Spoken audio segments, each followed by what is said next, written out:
What a difference a couple of days make. 2 days ago we were racing across the Java Sea in the biggest storm we've probably ever been in. I mean, it lasted 36 hours. Had to hand steer, the autopilot couldn't cope with the enormous waves. We had that strange noise that we didn't understand, and rain. Anyway, here we are.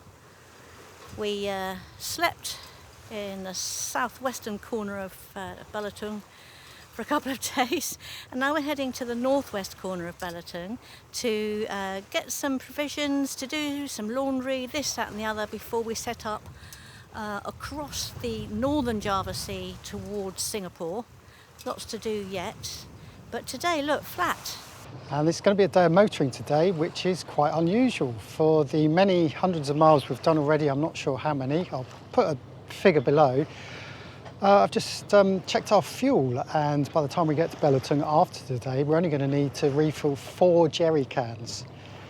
In the recent history of ESPA, this is unheard of. This is quite phenomenal, the fact that we have sailed all of this way and literally only used the engine to drop and weigh anchor and to get out of anchorages. So very happy with that.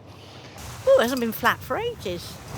A bit boring, actually. I got quite used to all that rollicking and rocking and rolling.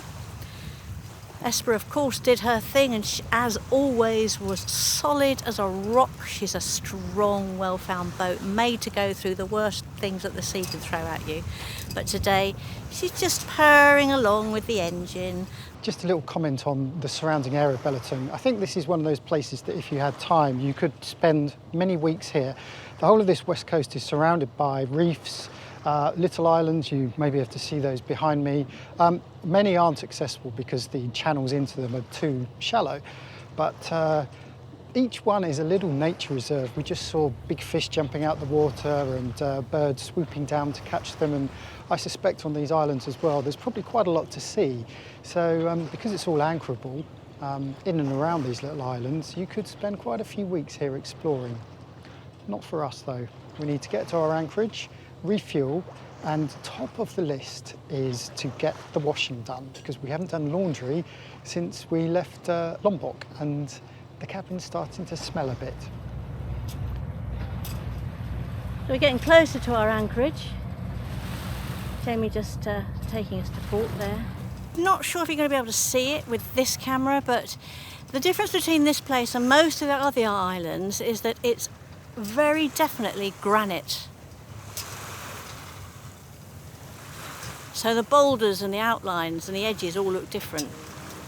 The Bangka Belitung Islands are situated off the southeastern coast of Sumatra, and the name Belitung is derived from the Dutch word bilitonite, meaning black meteorite. Aside from untouched white beaches and coral reefs, one of the main attractions here are these granite rock formations.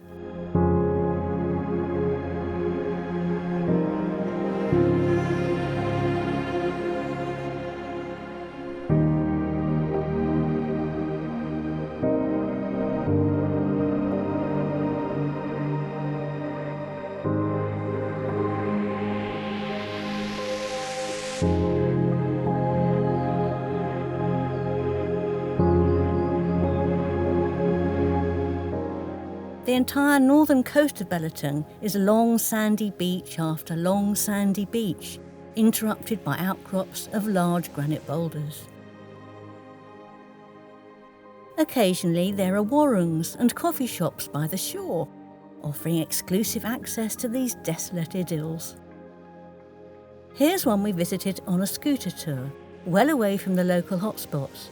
With beautiful gardens and a full menu, we made the most of being the only visitors.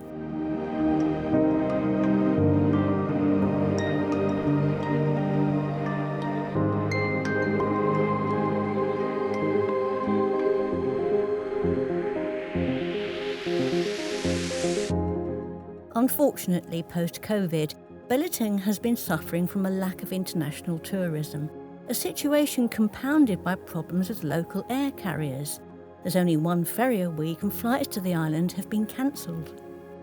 Our local friend and agent, Irvan, explained that fewer yachts are visiting the island too, and this has devastated the income of local people here. The extraordinary granite views are unusual, not something you find often in Indonesia. For sailors, this outcrop on the northwestern tip divides two possible anchorages. So today we opted for the one we anchored in previously to the east, providing easy access to shore and the local services. There was a bit of a slow motor around the top, but we got in, and even though there were 4 other boats at anchor here, we managed to tuck right in, which is great because our dinghy trip ashore is literally just over there, which means we avoid all of the reefs, which is what we had to do last time. Anyway, the timing is good as well, because look at this behind Liz. We saw out that squall, which had us spinning in circles in a complete whiteout. We decided to move Esper back around the corner, behind those big granite boulders, and to drop the hook in a flatter patch. With a long passage ahead of us, we had a few boat maintenance tasks to undertake, and so taking advantage of the flat anchorage, I went up the mast to secure our auxiliary VHF cable. Believe it or not, I like going up the mast. The views are often spectacular, and on this occasion I was treated to a bird's eye view of a turtle cruising past Esper's bow.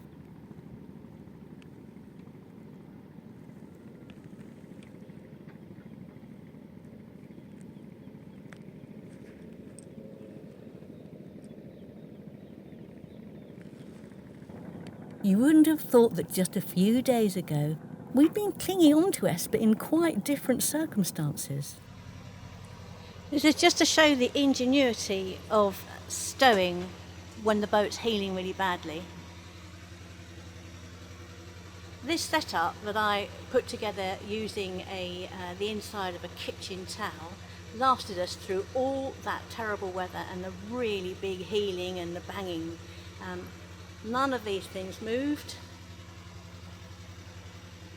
all because of this.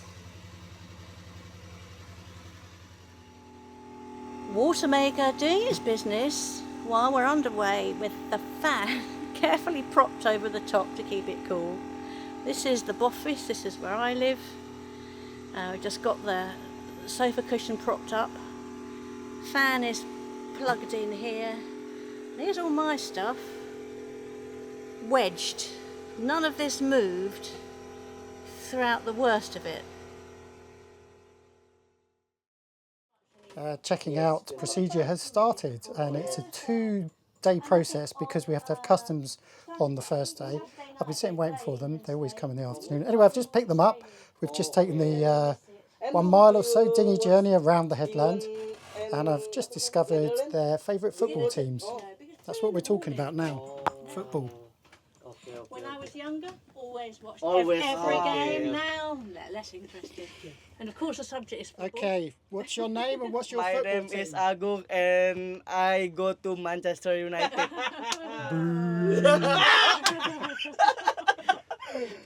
My name is Hadi and I'm a Liverpool fan. Yeah! That's the one. Not good club. They both think that Spain are going to win at the Euros. So by the time you see this, we'll all know if it's England or Spain. I'm Spain. Anyway, this is all part of the checking out procedure. Yes, what do we need to do? What have we got to do? They're having a rest. Yes. A little bit, okay? So from there to here is quite... Checking out of Indonesia in Belitung takes a couple of days, but the process is easy, especially when you employ the services of Irvan. During our trip into town, and in between waiting for officials to process the paperwork, he took us to his favourite coffee shop. It's coming up to Friday lunchtime, and it's very busy, as you can see, and we are checking out today. Very, very noisy. Now, we haven't done too much on Belitung because we have already done it before, so we'll put a link to it, but what we missed last time, which fortunately we've caught this time, is this seemingly innocuous coffee shop. And we've just checked on Google Maps. It has over 3,000 reviews, and the coffee is rather spectacular, as are the actual coffee pots. And I'm going to take you inside. We're just going to have a quick look.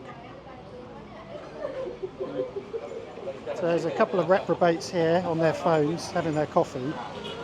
And I'm just going to take you through to the kitchens, and I'm going to show you the biggest coffee pots you will ever have seen. They're the lovely ladies that work in the kitchens.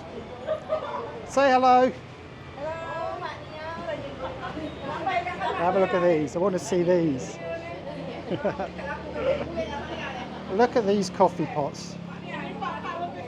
Enormous. Always stoked up and hot.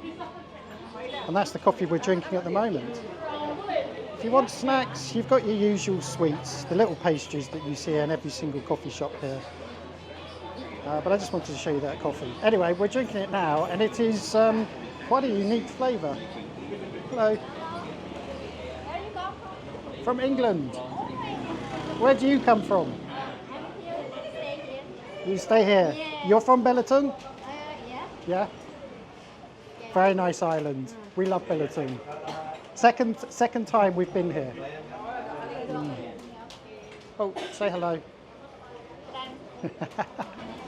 Apparently this is the oldest coffee shop in town. It was established in 1943 and it's really popular. I just looked it up on Google Maps and it's got over 3,000 reviews and it gets 4.6 on the star rating. And everybody says it's the best place in town.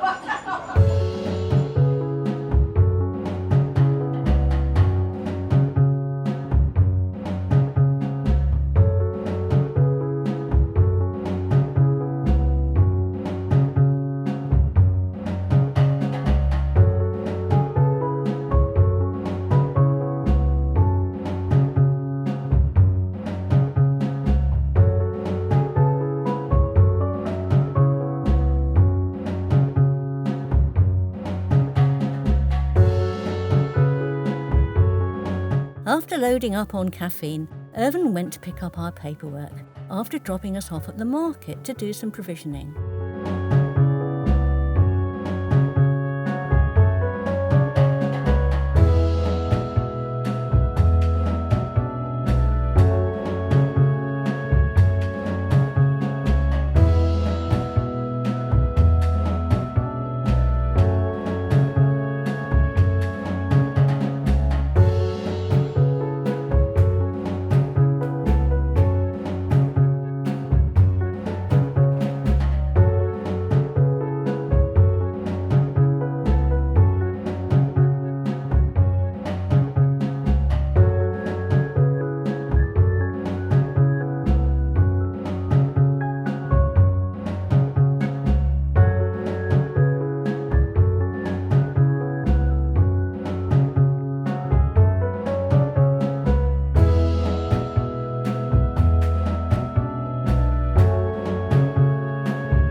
So there we have it. After 2.5 years, we finally said goodbye to Indonesia, and what a ride it's been. But if you thought the adventure ends there, wait till you see what we have in store on our first night of the next leg. So there's two that you may be able to see right now, and this whole bit of cloud along here, there's the one I saw. And then this cloud follows all the way to horizon, and it's a bit dark over there, but there's a fourth water spout over here on the right.